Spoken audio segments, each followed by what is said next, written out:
preparando esse NEB esse tempo todo e, assim, Deus tem falado muitas coisas comigo que eu quero transmitir para vocês, né? Quero transmitir para vocês, falado na sua palavra, falado através de comentaristas que escrevem sobre esse assunto. Nós não tiramos tudo da nossa cabeça, né? Você sabe que a gente não tira nada da cabeça. O Espírito Santo nos ilumina, ele nos ajuda e nós também pesquisamos, trabalhamos, estudamos, né? Fazemos cursos e isso acaba levando a essa ideia. Essa questão do ego é algo que Deus falou comigo. No final do ano passado para cá, mais especificamente sobre questões relativas ao orgulho, e isso é algo que foi motivado exatamente naquilo que Deus colocou no meu coração e falou comigo especificamente. E nada do que eu vou dizer aqui, eu estou livre. Eu não estou falando porque eu esteja livre de tudo isso. Pelo contrário, você sabe que aquilo que nós transmitimos na palavra, transmitimos na mensagem, é algo que Deus coloca, passa primeiro pelo nosso filtro, pelo filtro de quem vai falar, pelo filtro de quem vai se expressar. E eu espero que o Senhor Jesus fale, o Espírito Santo fale ao seu coração em todos esses encontros que vamos ter. Nós teremos 8 encontros, esse é o primeiro, e eu quero já iniciar orando para a gente, depois desse momento de congraçamento, de comunhão, a gente poder começar efetivamente, ok? Vamos orar então, gente, para nós começarmos, de verdade. Senhor, nós te damos graças pela oportunidade que nós temos de estarmos aqui na tua presença, com tantas pessoas, com tantos irmãos queridos, gente de tantos lugares diferentes, do norte, do sul, do nordeste, do centro-oeste. Pai, gente que talvez pudesse estar aqui falando no meu lugar, mas o Senhor tem nos dado esses companheiros e companheiras do teu reino. Nós te agradecemos por tudo isso, porque o Senhor é maravilhoso e nos abençoa com esta amizade que temos, ainda que de longe, mas amizades cristãs, cheias, Senhor, da tua graça, cheias, ó Deus, de amizade e de capacidade de entendermos a tua vontade em cada um de nós, daquilo que somos, daquilo que vivemos. É assim que nós oramos e nós já te agradecemos pelo que o Senhor vai fazer nesta noite, em nome de Jesus. Amém e amém. Você pode dizer amém aí, pessoal? Amém. Amém. Amém. Amém. Amém. Muito bem. Amém. Amém. O nosso propósito, queridos, não é falar do ponto de vista psicológico ou psicanalítico sobre o ego. O nosso propósito é trabalhar biblicamente, mas, evidentemente, nós vamos traçar aqui um panorama do que, por exemplo, alguns pensadores, né, que estudaram esse assunto falaram. Então, você vai ter aí, basicamente, algumas teorias, inclusive freudianas, que trabalham mostrando o que é o ego, o que é o id, o que é o superego, que nós não vamos necessariamente detalhar, né? Mas, por exemplo, Freud explicou, lá no seu primeiro artigo de 1923, ele explica essa teoria das 3 estruturas do aparelho mental, as chamadas estruturas psíquicas, né? O ego, o id e o superego. Evidentemente que eu não vou ficar aqui definindo isso, aquilo outro. Nós vamos nos apegar mais na questão de mostrar para você o que é o ego. Porque ego todos nós temos e sabemos que temos, né? Então, quero já colocar para você alguma coisa para que você veja. Você que pegou a sua Bíblia, suas anotações, o seu caderno, o seu iPhone, o seu iPad, o seu iPin, seja o que você tiver aí, né? A sua caneta Bic com papel, está tudo certo. Então, você pode anotar, nós vamos ter os slides aqui também, para que você possa ter algumas anotações mais definidas. Então, se a gente fosse definir o ego é o meio termo entre o id, essa estrutura chamada id, e o superego. Então, basicamente, o ego está entre os dois. E é uma estrutura que pode levar, então, é o ego que vai levar o indivíduo, pode levar o indivíduo a uma reflexão. Muito bem. Então, mais detalhadamente, eu quero até passar logo esse slide, compartilhar esse slide para você, para que você possa ver. Ou seja, o ego é a imagem que formamos de nós. Eu acho que essa é uma definição bem interessante, né? Quer dizer, é a imagem que nós formamos acerca de nós mesmos, né? Então, saindo desses aspectos, digamos, da psicanálise, o ego ele é reconhecido popularmente como aquela imagem que nós formamos de nós mesmos. Então, quando nós chamamos alguém de egocêntrico, por exemplo, né, você já viu alguém dizer isso, fulano é egocêntrico e tal. Nós estamos nos referindo a uma pessoa que supervaloriza o seu próprio ego, criando uma imagem de si mesma, como nós dissemos antes, né, e que, evidentemente, beira ao exagero, então. Então, o ego se manifestando como essa consciência do indivíduo, ele vai determinar as ações, as suas ações, né? Vai determinar os instintos dessa pessoa nas situações que acontecem na vida real. E nós vamos ver isso com mais detalhes mais à frente. Quer dizer, a manifestação do ego no indivíduo, ele contribui para a construção da sua personalidade, que é o que você está vendo aqui no nosso slide, aqui na nossa lateral. Ou seja, a partir do ego, é muito comum você ver alguém comentando que fulano é muito orgulhoso, ou alguém dizer, nossa, fulano é demais orgulhoso, né? Mas a pergunta que vem através dessa ideia é, será que a gente só consegue ver orgulho como algo negativo? Ou também nós podemos pensar que o orgulho pode ser algo positivo? Né? Hoje eu quero desenvolver com você 4 verdades a respeito disso, a respeito do ego. E aí você vai poder chegar a essa conclusão, ok? Então, se a gente buscar no dicionário a palavra orgulho, o que você vai encontrar? Você vai encontrar o orgulho como um sentimento de satisfação por uma realização ou uma capacidade. Isso, evidentemente, se traduz como algo positivo. Né? Quando você se sente orgulhoso, por exemplo, de um filho que se forma na faculdade, numa pós-graduação, ou até mesmo, né, ali no 2º grau. É um fato isso? É algo positivo? A gente poderia chamar isso de orgulho? O próprio Paulo, o apóstolo Paulo, em vários momentos do Novo Testamento, ele vai citar, segundo algumas versões, a palavra orgulho, que ele tinha orgulho de algumas daquelas igrejas, daqueles irmãos daquelas igrejas. Ele vai citar exatamente isso. Então, a gente poderia, então, colocar desta forma como algo também que tem o seu caráter, o seu viés, eu acho que essa é uma palavra correta, o seu viés positivo. É sempre assim? Não, não é. Né? Então, você pode, continuando nessa definição que você encontra nos dicionários, você vai encontrar ali como um excesso de autoadmiração. E esse excesso de autoadmiração vai resultar em arrogância, em soberba, em altivez. Isso necessariamente não é algo positivo. Não é. Então, dentre os sinônimos de orgulho no dicionário, nós vamos poder ver, por exemplo, vaidade, ufanismo, né? Soberba, ostentação, que é uma palavra que se vê muito hoje nas redes sociais.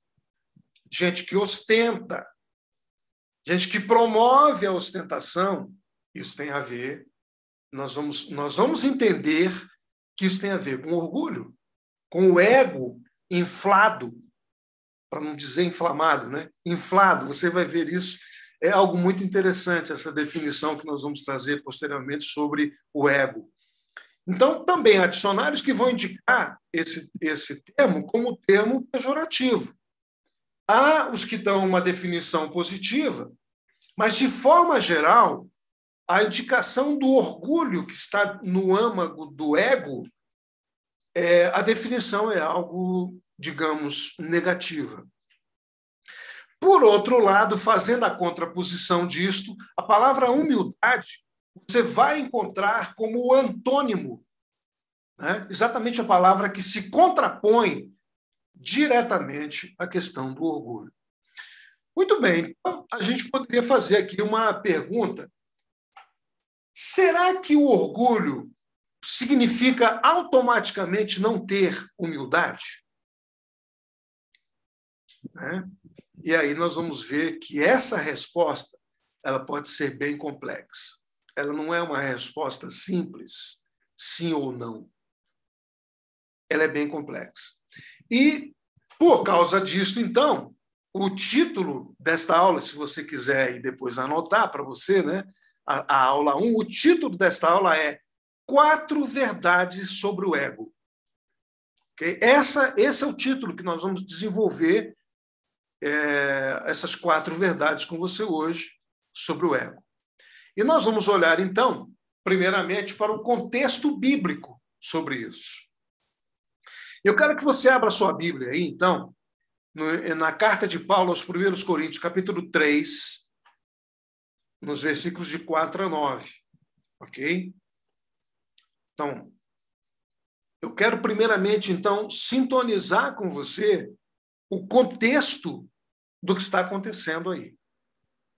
Vou até compartilhar com você. Vou compartilhar aqui com você esse contexto da carta à igreja de Corinto. Eu quero que você entenda qual é o contexto, o que está acontecendo ali nessa carta de Paulo aos Coríntios, no capítulo 3, e que começa no capítulo 3, depois nós vamos ver também no capítulo 4. O capítulo 3 e o capítulo 4 são os 2 capítulos que têm esse contexto especificamente. Eu vou dar aqui, antes de nós lermos. Paulo havia sido severamente criticado pelos irmãos, ou por alguns irmãos da igreja em Corinto. Corinto era uma cidade cosmopolita, como São Paulo, como o Rio. Claro que não é uma cidade cosmopolita no sentido da época em que ela estava inserida, né? Mas tinha de tudo em Corinto. As coisas mais importantes, a economia, o desenvolvimento, a tecnologia da época e também todos os pecados. Todos os pecados. Né? Inclusive, os grandes deuses que eram idolatrados em Corinto também faziam parte desse contexto. Então, veja, Paulo ele é severamente criticado pelos irmãos em Corinto, o que, nessa crítica, incluiu uma declaração de que Paulo não era verdadeiramente um apóstolo autêntico. Eu queria que você se colocasse na situação de Paulo, se você tivesse levado... Você que estudou Atos comigo, né? Nós acabamos de estudar Atos, viu o quanto Paulo sofreu, o quanto Paulo foi preso, o quanto Paulo foi açoitado, apedrejado, dado como morto. Sofrimentos imensos para pregar o evangelho para esse tipo de gente aqui, para essa igreja de Corinto. E, de repente, algum tempo depois, alguém se levanta na igreja e começam a criticá-lo severamente. Então, esse é o contexto que nós vamos ver no capítulo 3 e também no capítulo 4, em que Paulo vai, então, diminuir ao mínimo a importância que ele próprio faz a respeito de si mesmo. Ele faz um julgamento, ele faz um juízo a respeito de si mesmo, que é um juízo mínimo. E por quê? Porque intelectualmente, mentalmente, ele considerava a si mesmo como nada. Você vai ver isso no texto. Porém, emocionalmente, e aí está o ponto, isso parecia a Paulo algo bem... Essa crítica severa que ele recebeu parecia algo bem difícil de ele suportar, do ponto de vista emocional. Paulo era um ser humano como eu e como você. E ele deixa transparecer isso, essa questão emocional, a sua dificuldade de suportar isso, ele deixa transparecer isso na sua carta na sua escrita, na sua defesa, digamos assim, do apostolado, que ele vai fazer no capítulo 9, que nós não vamos ler, mas você pode, né, fazer essa leitura hoje, de meia-noite até 6 da manhã, você faz a leitura do capítulo 9 e depois dorme um pouquinho, ok? Então, veja, o capítulo 9 de Coríntios é uma defesa, esse capítulo é chamado de Direito dos Apóstolos. E é uma espécie de uma defesa, de um documento que Paulo faz defendendo o apostolado.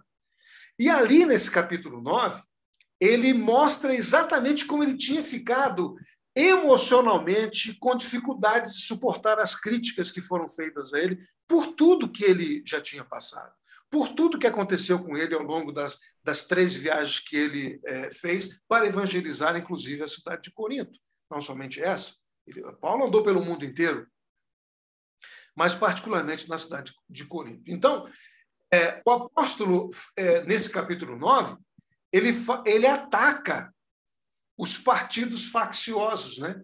Os partidos que tinham dentro da igreja, que tinham surgido na igreja, e ele faz um ataque contra o partido, por exemplo, dos intelectuais da igreja, que haviam substituído a palavra da cruz pela sabedoria terrena. Isso você vai ver no texto ele dizendo isso.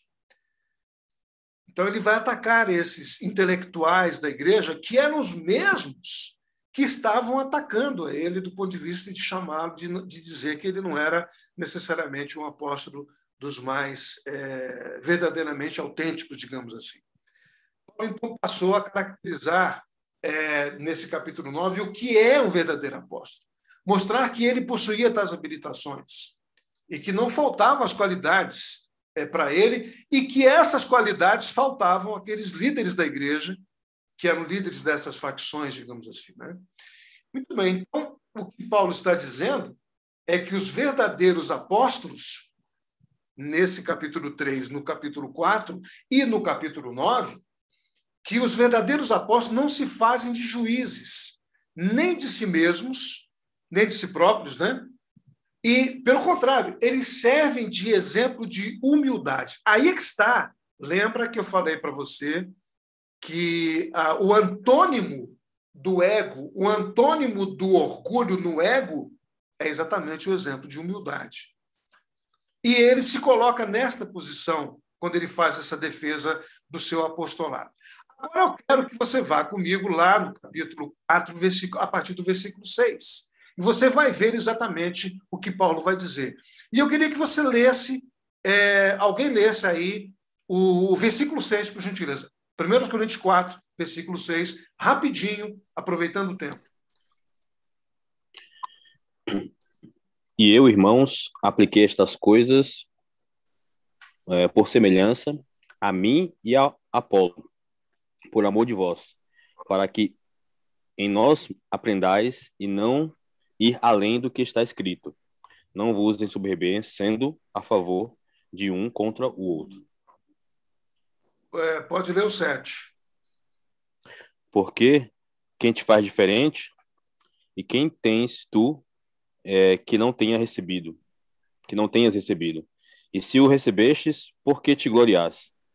Como se não houveras recebido.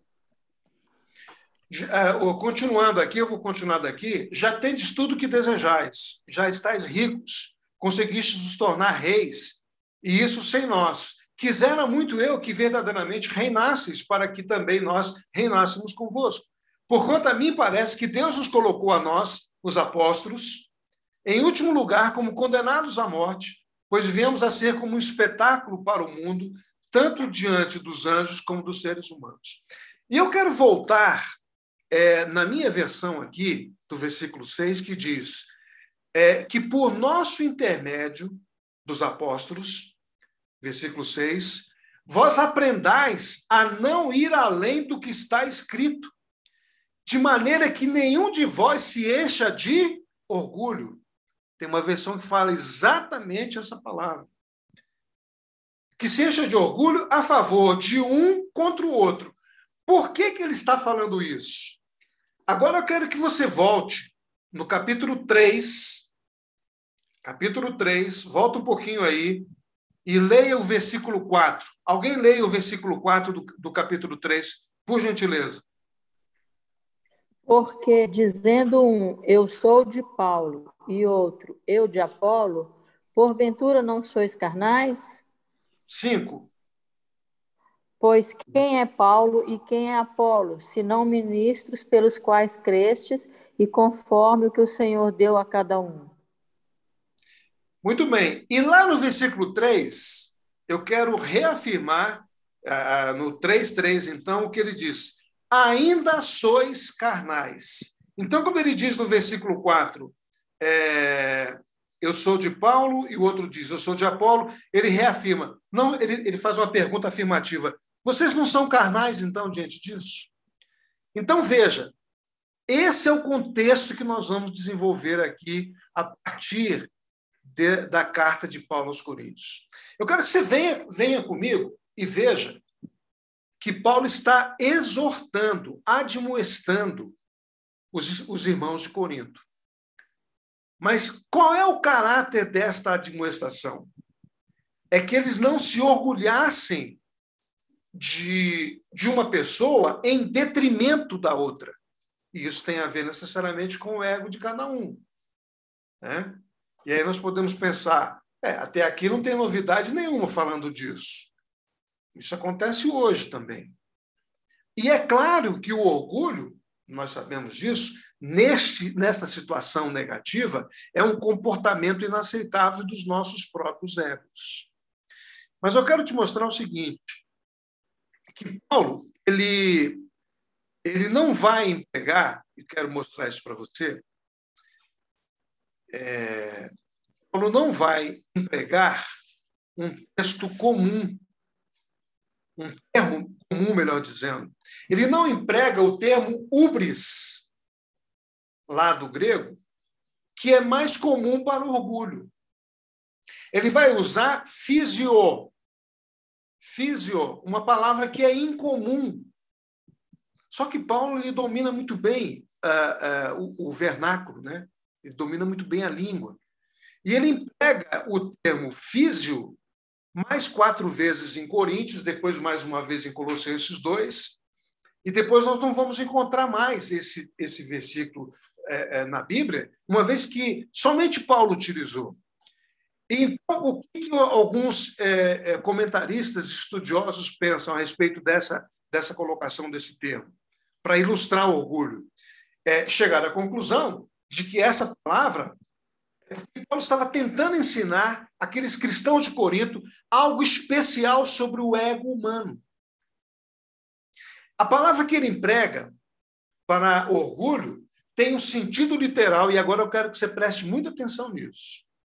A palavra que ele emprega, essa palavra physio, ela tem um sentido literal como se fosse superinchado, superinflado, distendido além do normal. Essa palavra ela está relacionada ao termo fole. Sabe aquele fole que se usa nas sanfonas lá do Nordeste, né? Do forró do Nordeste? As sanfonas têm fole, sim ou não? Claro que tem, né? Esse termo está relacionado a esse fole. E o fole faz o quê para tocar a sanfona do forró? Se enche de ar, né? E na medida, então, que aquele ar é soprado através das teclas, o som, então, é emitido. E esse fole é uma palavra sugestiva. E se nós aplicássemos fole para nós, é como se o nosso estômago, o nosso pulmão, também ficasse distendido de uma tal maneira após receber uma quantidade imensa de ar. Ou seja, foi bombeado tanto ar para dentro desse fole que está em nós, que ele está superinflado, prestes a explodir. Está inchado, inflamado, expandido além do normal. Isso tem a ver com o ego. É isso que Paulo estava querendo dizer nesse termo que você está vendo aí, physio, essa palavra incomum. Então, veja, o que Paulo está afirmando é que esta é a condição natural do ego humano. Essa metáfora que ele usa, ela é extremamente sugestiva. E na minha opinião, muito interessante, e que a gente precisa analisar o que Paulo estava pretendendo ensinar. Então, eu quero já avançar aqui e dizer para você, fazer uma pergunta para você e responder essa pergunta. Qual é o estado natural do ego humano? Independente de nós sermos cristãos ou não. Qual é o estado natural do ego humano que eu e você temos? Todos aqui temos. E aí nós queremos trabalhar essas 4 verdades. A partir dessa questão de Paulo, falando aos Coríntios. E eu quero te mostrar, eu quero que você venha comigo, eu quero te mostrar que há 4 verdades sobre essa condição natural do ego. Então, a primeira verdade dentre dessas 4 é que o ego é vazio. Da mesma forma como nós acabamos de ver agora, como um fole vazio. Então, veja, o ego é vazio, significando que há um vazio no centro do ego humano. Você não pode pegar o seu ego. O seu ego não é como um fole de sanfona que você pode pegar e fazer assim. Não é? Não é verdade? Você não pode pegar o seu ego. Mas eu quero que você entenda isso. O seu ego, ele é vazio no centro. E eu quero que você abra, então, agora lá no Antigo Testamento, tá? Volta lá no Antigo Testamento, Eclesiastes.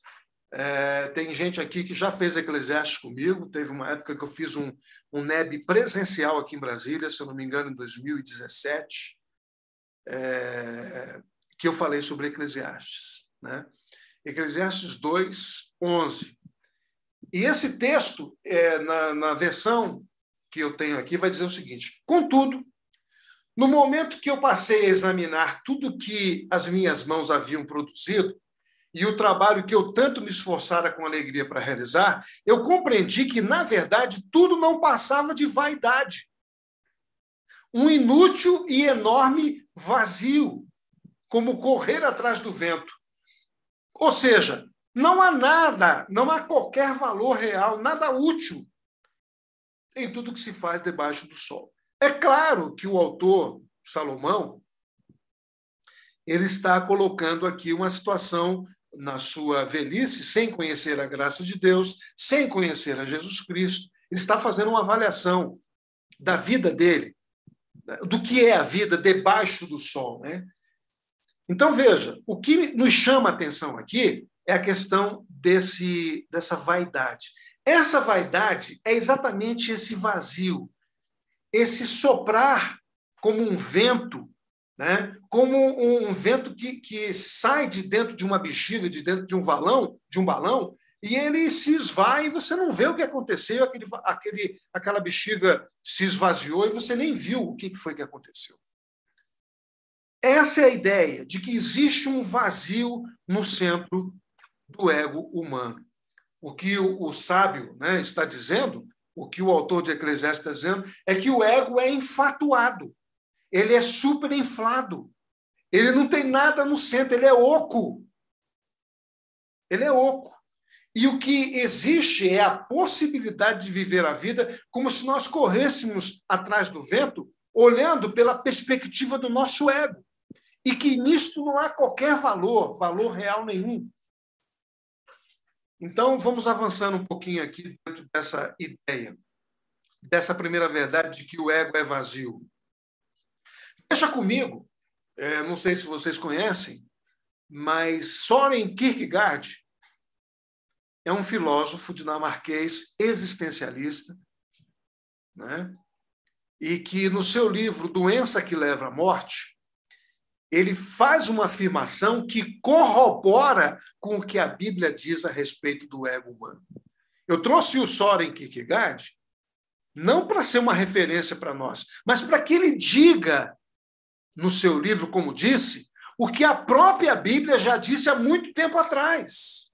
Então, o que o Kierkegaard disse?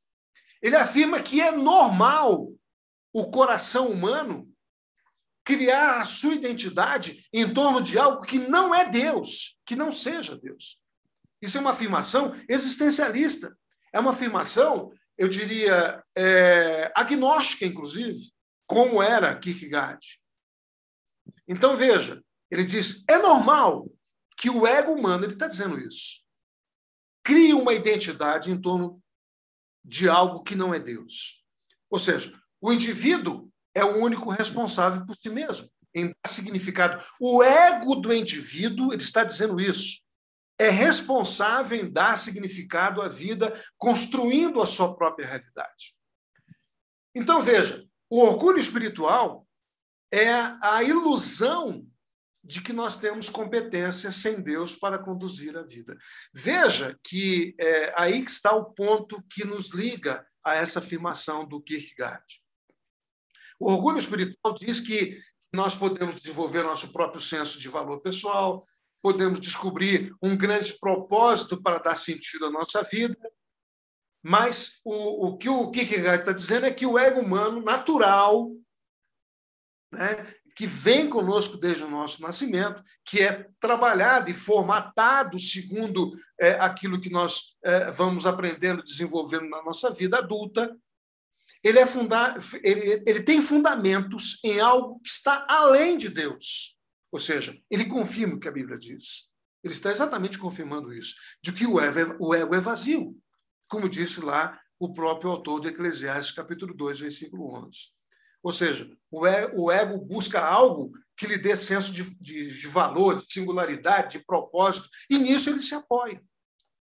E nós sabemos que se tentarmos colocar qualquer coisa no lugar original, na vida humana, no centro da vida humana, aquele lugar que é reservado para Deus, vai sobrar muito espaço.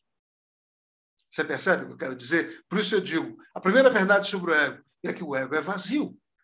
Tudo que nós colocarmos ficará pequeno e chacoalhando lá dentro, né? Porque o ego humano é necessariamente vazio. Muito bem, vamos então para a segunda verdade.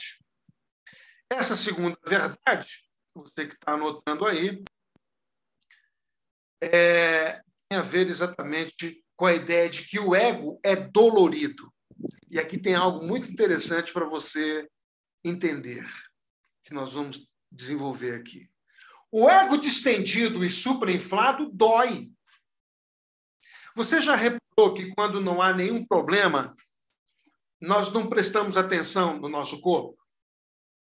Quando nós fazemos as caminhadas, né, você que corre, né, a gente não fica pensando em como o calcanhar ou os dedos dos pés estão fazendo o exercício. Você não sai correndo falando, nossa, meu calcanhar agora está aguentando assim. Ah, o meu dedão está acontecendo isso com o meu dedo mindinho. Você não pensa nisso.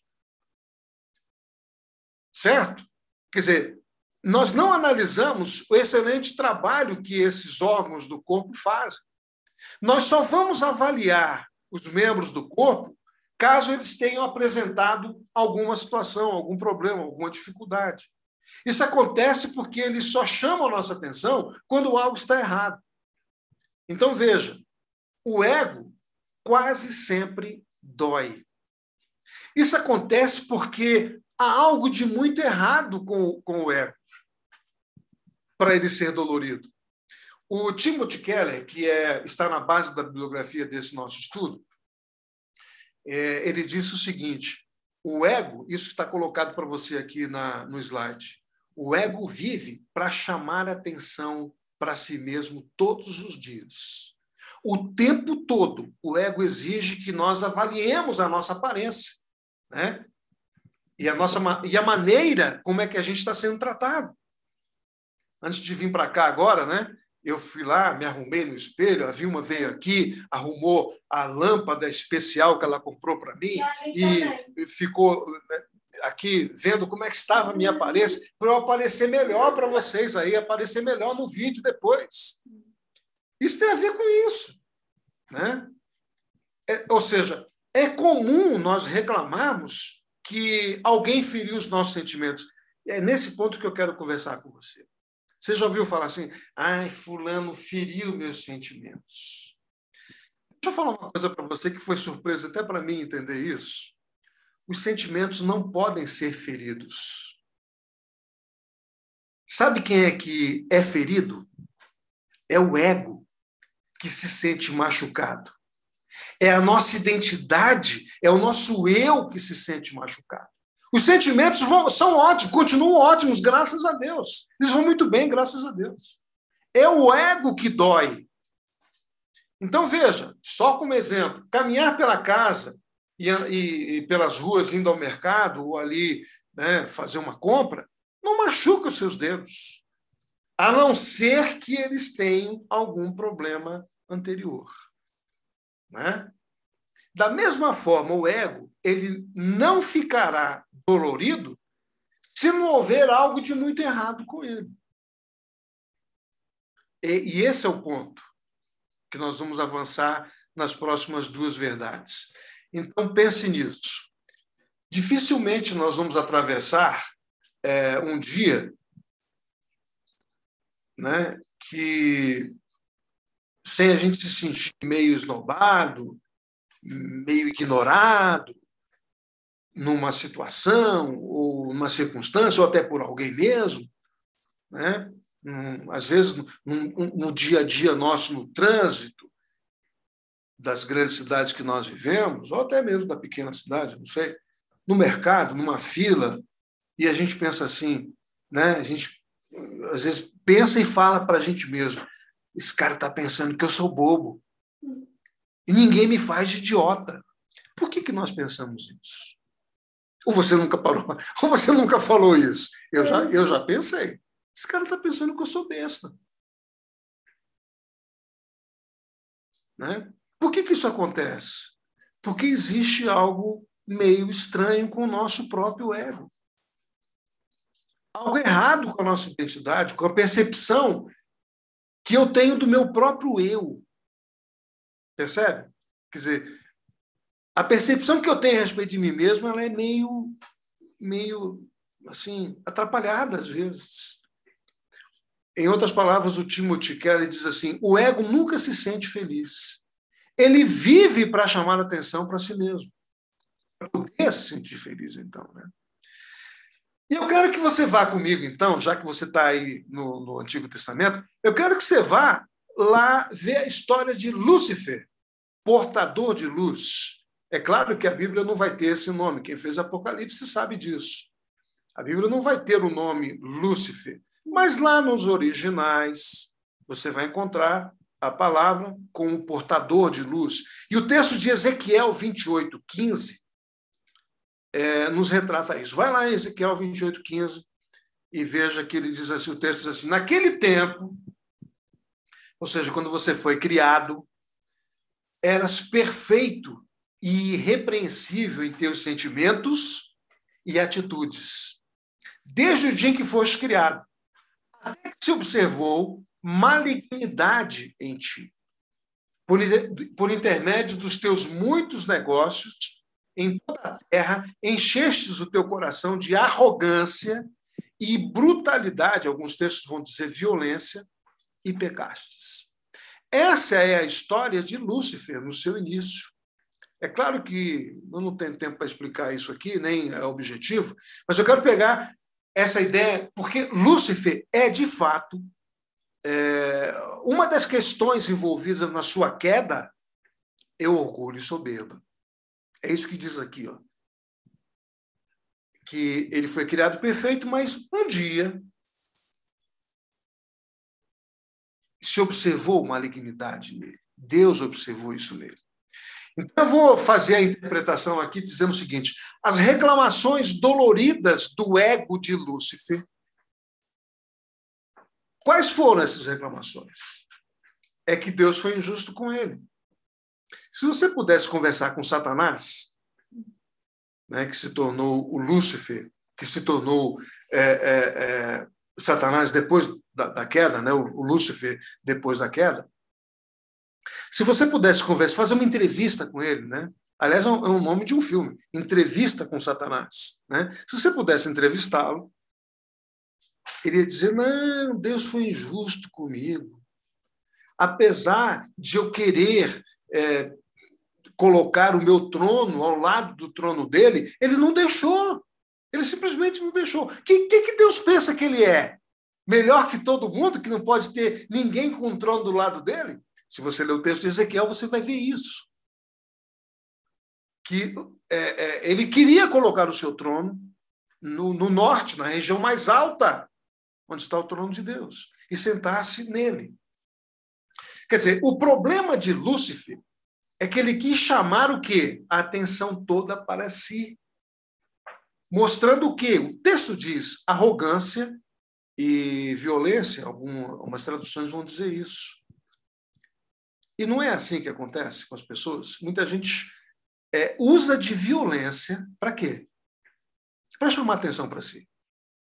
Para o seu próprio ego. Quer dizer, aquilo que o Timothy Keller diz, que o ego vive para chamar atenção para si mesmo em todos os dias, é um fato. É um fato comprovado, é um fato bíblico, inclusive. Então, veja, o Filho amado de Deus não era Lúcifer. O Filho amado de Deus é Jesus Cristo, como está lá no texto. Vários textos dizendo, este é o meu Filho em quem eu me comprazo, eu tenho prazer nele. É nele em quem Deus tem todo o seu prazer e a sua atenção. E isso feriu as suscetibilidades, em outras palavras, o ego de Lúcifer. Muito bem, vamos para a terceira verdade, e aqui eu quero compartilhar com você. Quero compartilhar com você essa terceira verdade a respeito do ego. Qual é a terceira? A terceira é que o ego é incrivelmente atarefado. O ego é muito atarefado. Por quê? Porque vive tentando chamar atenção para si. C.S. Lewis, ele vai dizer que, nos seus escritos, né, que o orgulho ele é competitivo por definição. A competitividade é aquilo que nós vamos encontrar no âmago do orgulho, no âmago do ego, digamos assim. O espírito de competição. Aliás, eu quero citar um exemplo para você. No antigo Código de Trânsito, não sei no atual, mas no Código de Trânsito, eu acho que isso continua lá, você vai ler, quem tirou carteira e leu o Código de Trânsito, vai ver que tem um artigo desse código que fala sobre o espírito de emulação. Sabe o que é esse espírito de emulação? Vou te dar um exemplo de filme também. Sabe quando dois caras param lado a lado num sinal de trânsito vermelho e um olha para o outro assim, né? E o outro olha assim para o e eles aceleram o carro parado, eles aceleram. Sabe qual é o nome disso? É o espírito de emulação. E aí, quando o sinal abre, eles saem disparada. Por quê? Isso é competição. Porque o ego é extremamente, incrivelmente atarefado em chamar a atenção para si. E a competitividade está no âmago do orgulho. É tipo assim, os dois motoristas olham um para o outro e falam assim, eu não vou perder para esse cabeça de bagre aí do lado.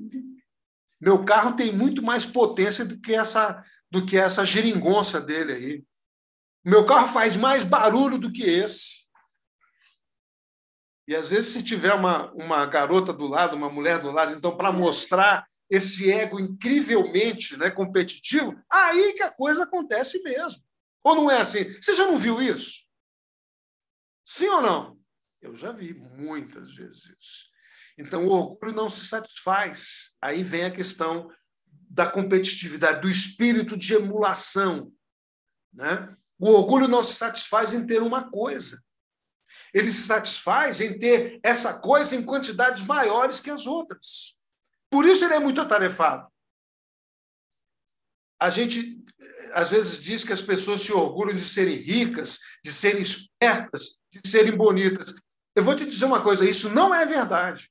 Sabe por quê? As pessoas elas têm orgulho de serem mais ricas, mais espertas, mais bonitas do que os outros. Esse é o espírito da competitividade. Porque se todos fossem ricos igualmente, ou igualmente bonitos, igualmente inteligentes, não existiria motivo de orgulho. E o ego não precisaria ficar atarefado. Nós temos orgulho apenas de ser mais bem-sucedidos, mais inteligentes e mais bonitos do que os outros. E quando nós encontramos alguém mais bem-sucedido, bem mais inteligente e bem mais bonito do que nós, o que nós tínhamos, o que o nosso ego tinha, perde a graça. Fala sério, olha para dentro de você e vê se isso não é uma verdade. Sabe por quê? Uma das 4 verdades é que o ego é muito atarefado. E isso acontece por quê? Porque nós não tínhamos a alegria verdadeira, essa pessoa não tinha a alegria verdadeira nestas coisas. Tinha apenas orgulho delas. E o C.S. Lewis vai dizer isso. Ele vai afirmar que o orgulho é o prazer de ter mais do que os outros. O orgulho é o prazer de se sentir melhor do que os outros. Você quer ver um exemplo? Vou te dar um exemplo, primeiramente, aqui nosso, e depois um texto bíblico. A cobiça sexual pode levar um homem a ter um caso com uma mulher lindíssima. E ele faz isso porque ele a deseja. Você quer ver isso? Vai lá comigo em 2 Samuel 13, 14 e 17. Abre lá a sua Bíblia. 2 Samuel 13, 14 e 17. Venha comigo ver a história de Amnon. Se você quiser ler, aí fique à vontade. Mas eu vou contar a historinha aqui porque ela é longa. E eu quero simplificar esse exemplo. É a história de Amnon. Quem é Amnon? Amnon é o filho de Davi, irmão de Tamar, uma mulher lindíssima, uma virgem lindíssima, e ele é irmão dela por parte de pai. Apenas por parte de pai.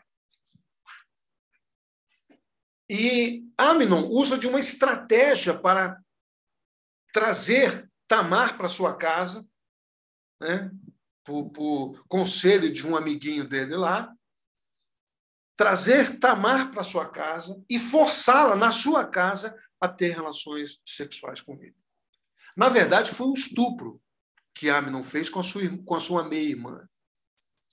Logo em seguida, terminado o ato, Amnon sentiu, o texto bíblico diz que ele sentiu uma forte rejeição por Tamar.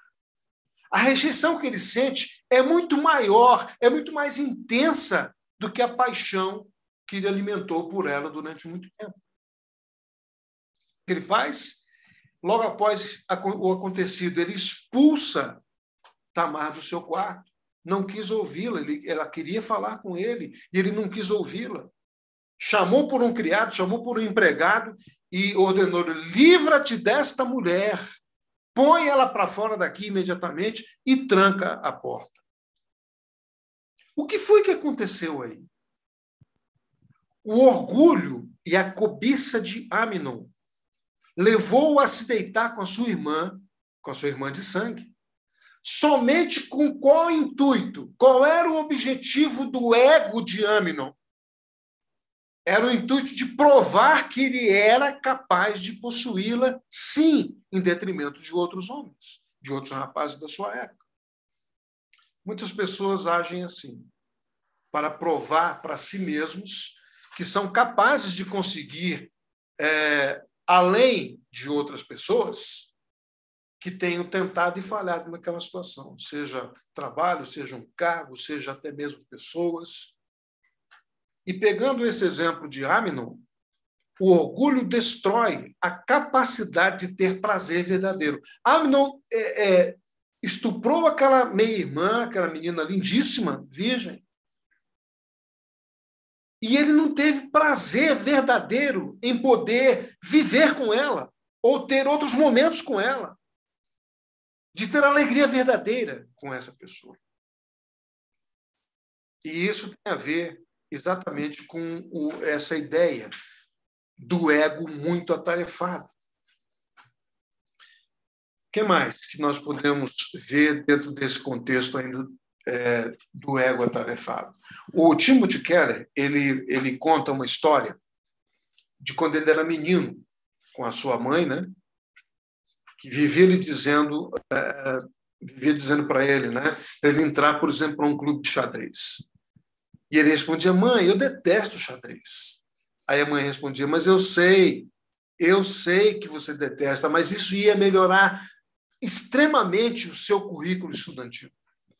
E o Timothy Keller diz que muitas coisas, durante esse período da sua vida, ele se propôs a fazer, e coisas que ele detestava, porque era para melhorar e preparar o seu currículo. Deixa eu te dizer uma coisa, é exatamente isso que o ego faz o tempo todo. Nós trabalhamos em coisas que não gostamos. Você quer ver um exemplo? Nós fazemos dietas que detestamos. Nós bajulamos pessoas. Nós bajulamos autoridades. Nós tentamos agradar alguém. Nós vamos a lugares e eventos que nós não queremos ir. Realizamos todo tipo de coisa, não pelo prazer de realizá-las. Lembra de Amnon? Não pelo prazer de realizar, mas apenas para construir um currículo que impressione o meu ego. Primeiro impressione a mim mesmo e depois impressione as demais pessoas. Então, quando nós nos comparamos com outras pessoas e tentamos, então, sobressair, nós estamos fazendo o quê? Exatamente aquilo que Paulo falou. Estamos nos vangloriando. Ele faz uma pergunta na leitura que foi feita aqui. Ele diz assim: por que te glorias? Ou seja, por que você está se vangloriando disso? Com isso, nós estamos tentando ser melhores e desenvolver um currículo, né, que aumente a nossa autoestima. Nós estamos desesperados para compensar esse sentimento de vazio que o ego tem. Esse sentimento para corroborar e colocar mais importância dentro desse saco vazio, né? Porque o ego vive ocupado, preocupado o tempo inteiro.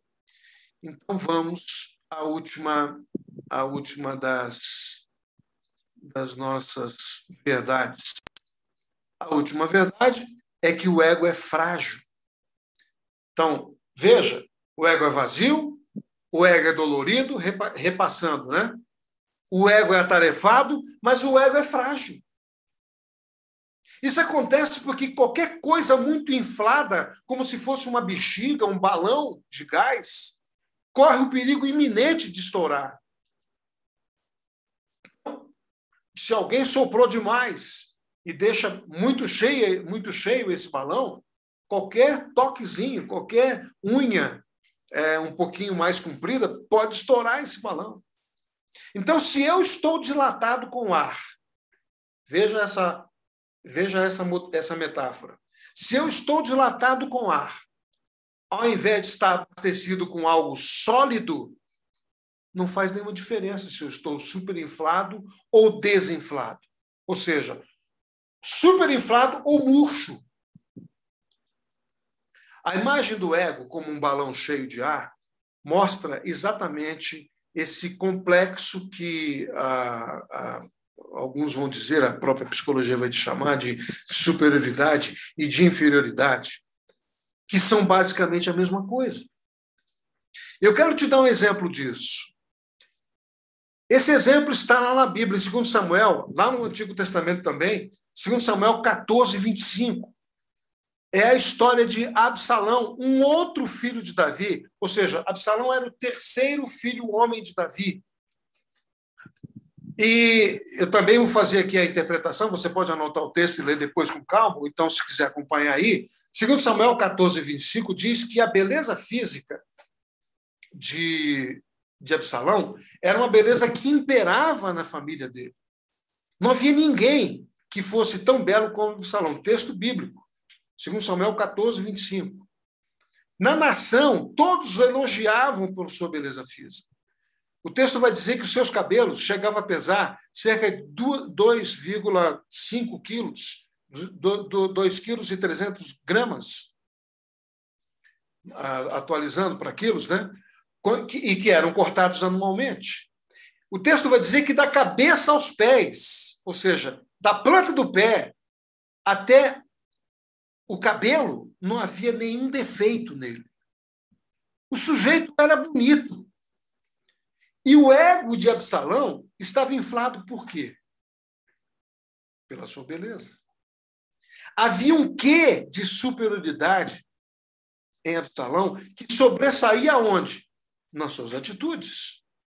Aí, quando você vai, eu quero que você avance agora para 2 Samuel 15, 1, 4, para eu te mostrar exatamente isso. Nós falamos do capítulo 14, a partir do 25, agora no capítulo 15, versículos de 1 a 4. Você anota aí. O texto vai relatar que Absalão começou, em determinado momento, a rebelar-se e a agir contra o seu pai, que era o rei Davi, que estava governando. E o que ele fez? O que Absalão fez? Ele ia para a porta da cidade onde seu pai governava, ia para lá bem cedo, montava uma banquinha assim uma banquinha de político, sabe? Nós estamos um ano eleitoral, uma banquinha de político, ia para lá bem cedo com seus assessores, e quando alguém vinha com um problema, com uma causa para ser julgada pelo rei, porque naquele tempo era desse jeito, né? O rei recebia as pessoas para resolver as suas causas, para dar decisões sobre as suas causas. Quando vinha alguém, ele estava na porta da cidade, ele abordava aquela pessoa e fazia logo o questionamento. Olha, me conta a tua história. Ah, muito bem. A tua causa, né, é importante. Mas não há ninguém que se importe com isso. Não há ninguém que se importe com você. Quem me dera eu ser designado juiz dessa cidade, desse país. Quem me dera eu estivesse no Palácio do Planalto. Quem me dera eu estivesse no Senado da República. Quem me dera eu estivesse no STF. Aí sim, todas as pessoas desta nação que tivessem uma demanda legal, eu poderia lhes fazer justiça que merecesse. Era isso que Absalão fazia. Contra o seu pai. Então, quando eu digo para você que havia no ego de Absalão algo inflado, e era inflado pela sua própria condição, que a Bíblia diz de que ele era um sujeito belo, de que havia um quê de superioridade nele, esse relato nos leva a pensar exatamente isso. E aqui eu quero te dar um outro exemplo que o Timothy Keller cita numa entrevista que a cantora Madonna deu à revista Vogue. Eu não tenho a data dessa entrevista, mas é uma entrevista que ela deu alguns anos atrás para a revista Vogue. Quando ela falou da sua carreira, citou alguns exemplos e que necessariamente servem para nós. E o que foi que a Madonna disse? Ela disse exatamente o seguinte: o que me impulsiona na vida é o medo de ser medíocre. Esse medo sempre me impele. Eu venço os ataques do medo e me vejo como um ser humano especial, naquela situação, naquele momento. Mas logo depois que passa esse momento de impulsão, eu me sinto medíocre novamente. Me sinto desinteressante novamente. A menos que, então, eu faça outra coisa espetacular. E aqui eu quero te mostrar exatamente algo espetacular que ela fez. Espetacular no sentido, entre aspas, né? Quem não viu esse show, essa imagem aqui é uma imagem do show da Madonna, em que ela aparece pendurada numa cruz, numa atitude blasfema, eu diria, de blasfêmia, onde ela aparece pendurada na cruz cantando. Isso está na internet. Isso aqui não é invenção minha. Então, o que acontece nisso aqui? Quando ela diz, eu me sinto, logo após eu ter vencer um ataque de medo, né? Vencer esse ataque de mediocridade, logo depois eu tenho que fazer algo novamente. Algo que eu possa me ver me tornando alguém. Ainda que eu tenha que provar novamente isso para outras pessoas de uma outra forma inusitada. E ela terminou a entrevista dizendo, minha luta não terminou. E eu acho que nunca terminará. Eu quero sintonizar com você o seguinte, numa coisa a Madonna está certa.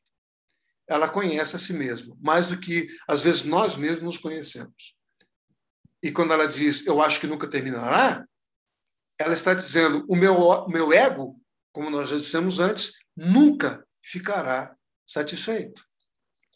E aqui eu quero aplicar algumas dessas ideias que nós estamos conversando.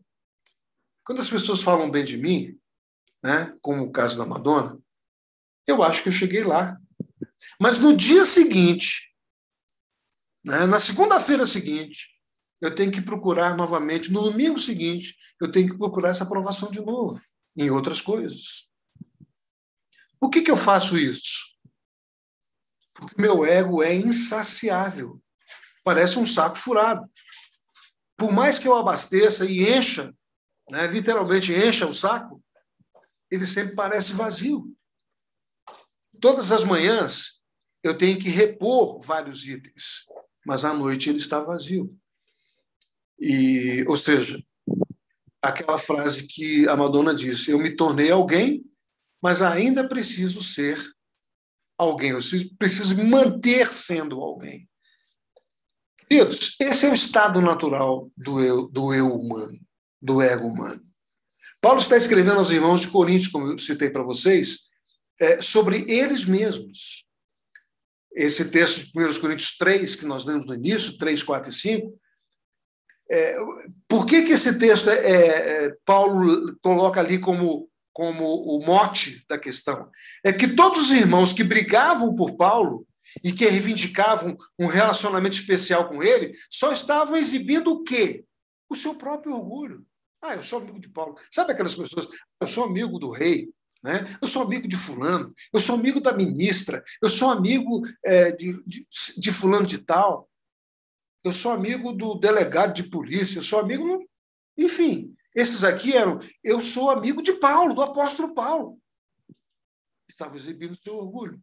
Alguns crentes hoje, nesse aspecto, são piores. Eu diria que são piores do que os crentes de Corinto. Sabe por quê? Porque estão brigando entre si. Eu tenho visto muito isso nos grupos por aí, não no nosso, graças a Deus. Estão brigando entre si, defendendo políticos, defendendo as ideologias corruptas desses políticos, se dizendo partidários. Não, eu sou amigo de fulano. Eu conheci ciclano. E aqueles irmãos lá de Corinto, eles eram incapazes de se deleitar aquilo que aconteceu com Amnon. Eles eram incapazes de se deleitar tão somente com a amizade verdadeira que tinham com Paulo e se alegrarem com esta amizade. Sabe por quê? Porque o orgulho destrói a capacidade de ter prazer verdadeiro. Então, eles usavam esse relacionamento com Paulo para reafirmar que eram mais importantes do que os outros membros da própria igreja.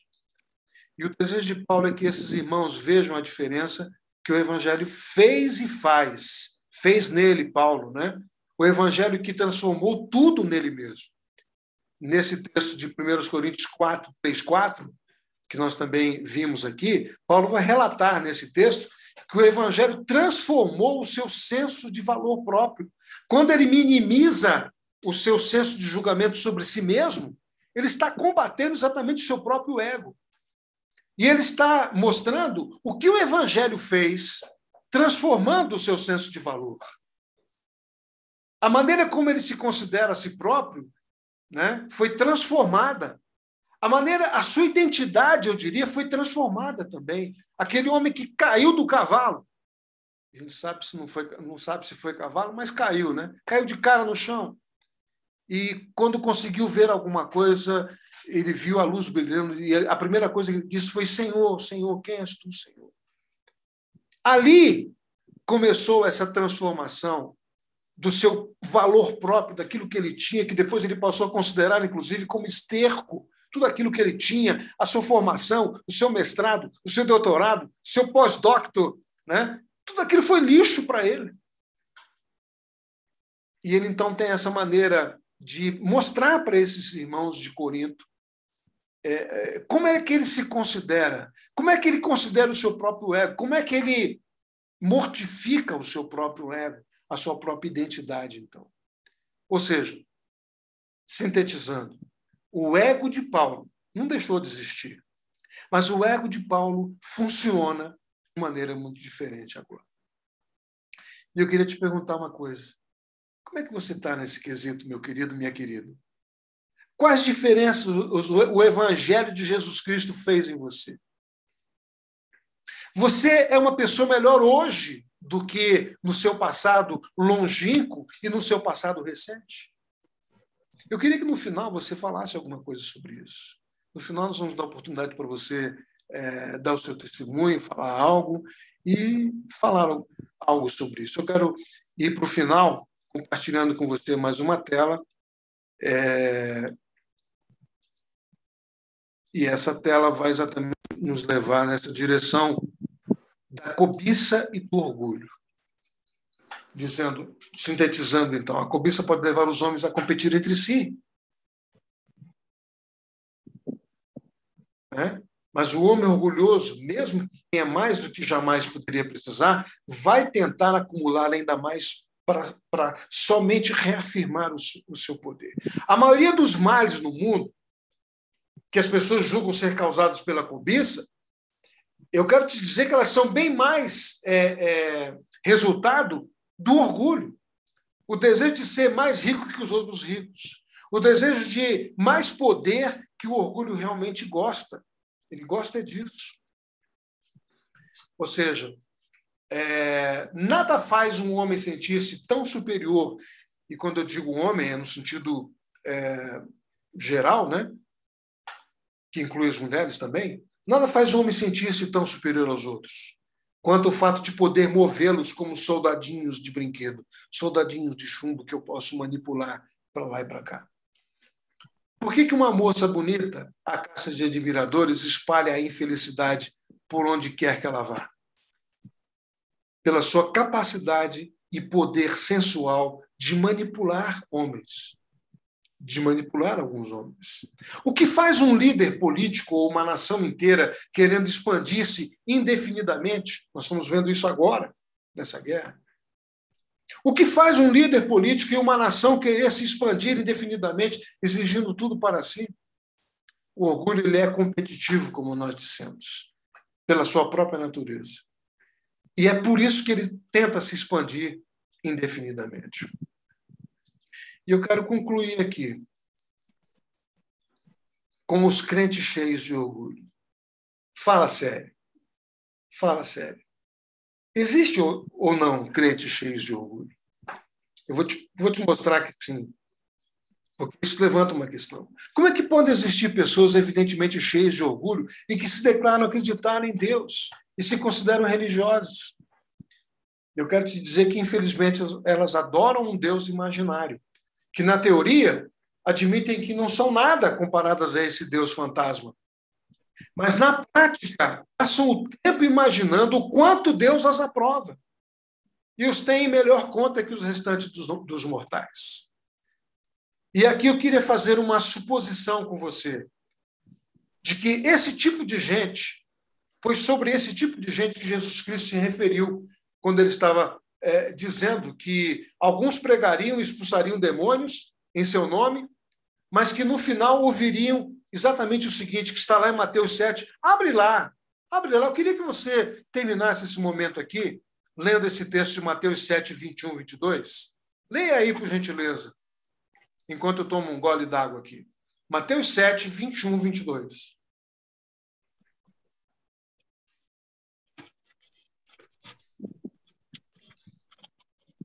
Vamos lá?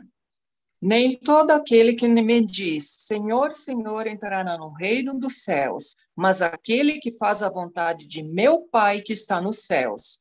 Muitos me dirão naquele dia, Senhor, Senhor, não profetizamos em teu nome, e em teu nome não expulsamos demônios, e não realizamos muitos milagres?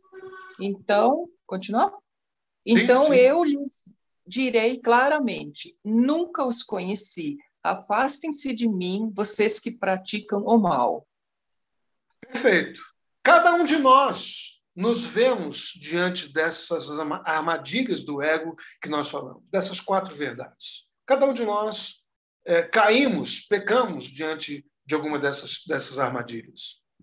Felizmente, nós podemos discernir e decidir se caímos ou não. E sempre que nós constatarmos que a nossa vida cristã nos faz pensar que nós somos bons ou melhores que os outros, que nós podemos ter certeza de uma coisa, que nós estamos sendo marionetes do nosso próprio ego. E eu diria marionetes do reino das trevas também. A verdadeira prova de nós estarmos na presença de Deus e atendermos esta colocação de Mateus 7:21, de não sermos estas pessoas, é quando nós nos esquecemos de nós mesmos. Esquecemos do nosso próprio ego. O melhor diante do orgulho é nos esquecermos de nós. E, finalizando, eu quero ler exatamente Filipenses 2:13 e 16. 2:13, Filipenses 3:12 e 13. Tá? Anote aí, 3:12 e 13. Eu prossigo para alcançar aquilo para o qual fui alcançado por Cristo Jesus. Irmãos, eu não penso que eu mesmo já tenha conquistado isso, mas eu tomo a seguinte atitude, esquecendo-me das coisas que para trás ficam e avançando para que estão adiante de mim, apresso-me em direção ao alvo, a fim de ganhar o prêmio da vocação celestial de Deus em Cristo Jesus. Então, quando eu me referi a você sobre essa ideia de termos provas de estarmos verdadeiramente diante de Deus, e o melhor para nós é nós nos esquecermos de nós mesmos, esse texto ele exatamente corrobora essa ideia de que a melhor atitude para nós, a melhor atitude que Paulo ensina aqui aos Filipenses é esquecendo-me das coisas que ficaram, eu diria, no meu ego, que ficaram para trás, buscando avançar, então, em direção ao alvo. E eu pergunto para você, como é que você está nesse momento final aqui? Queria fazer-te pensar um pouquinho sobre isso. Como é que você está? Será que está te fazendo se sentir frágil, vazio, dolorido, atarefado, competitivo? Eu quero só te lembrar uma coisa. O orgulho destrói a verdadeira capacidade de nós termos prazer e alegria de vivermos com as pessoas e de desfrutar das coisas que Deus tem nos dado. Nesse momento que a gente está encerrando, eu quero orar com você. Quero orar nesse momento aqui para nós podermos abrir para essa discussão, para você poder dar o seu testemunho sobre essas verdades na sua vida. Pelo menos sobre essas 4 verdades, né? Vamos orar? Coloca diante de Deus a sua vida, coloca diante de Deus o seu ego. E como é que você está, como eu disse, né? Você está se sentindo fragilizado? O seu ego está te fazendo sentir assim? Vazio, dolorido? Aquela frase que eu disse, você feriu meus sentimentos. Os sentimentos vão bem, obrigado. É o nosso ego que se faz doer, que se faz ficar dolorido. Ou então, atarefado com tantas preocupações de chamar a atenção para si mesmo, ou então correndo atrás de uma competição, de disputar algo com alguém. Eu não sei o que é, mas Deus sabe e você sabe. Vamos colocar isso diante de Deus? Senhor, nós oramos agora, pedindo que o Senhor atue em nossas vidas, que o Senhor nos mostre aonde nós estamos errando, dando mais valor aos nossos próprios egos, onde o orgulho está tomando conta da nossa vida, onde o orgulho está dominando o nosso coração, muitas vezes com uma faceta de humildade, uma faceta de menos-valia. Ó Deus, tem misericórdia. Muitas vezes com uma faceta que é apenas um disfarce, mas que por trás de tudo aquilo está o nosso orgulho, o nosso ego manipulando situações. Pai, tem misericórdia de nós, tem misericórdia de mim, Senhor. Me ajuda a identificar esses fatores na minha vida e mudar, e fazer com que a alegria do Senhor seja a nossa força, a minha força. E é o que nós oramos nesta noite, pedindo a tua graça e a tua misericórdia sobre nós.